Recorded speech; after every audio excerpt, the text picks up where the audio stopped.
Update कर रही हैं हमारी रिपोर्टर गुलशन अली फैसलाबाद से। अपोजिशन लीडर कौमी असम्बली शहबाज शरीफ ने कहा है कि बिजली, गैस, पेट्रोल महंगा और IMF से मुज़ाकरात क्यों नाकाम हुए, कौम को बताया जाए और IMF मुज़ाकरात की नाकामी के बाद हुकूमत कीमतों में इजाफा वापस ले। तफसीलात के मुताबिक पाकिस्तान मुस्लिम लीग नून के सदर शहबाज शरीफ ने अपने एक बयान में हुकूमत पर तनकीद करते हुए कहा कि IMF की अंधी ताबेदारी करके अवाम को महंगाई से लहूलुहान किया जा रहा है।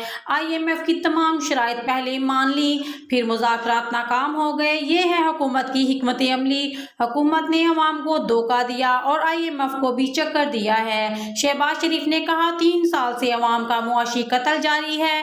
मजीद खबरों के लिए देखते रहें आपका अपना चैनल CTTV 49 न्यूज़ HD।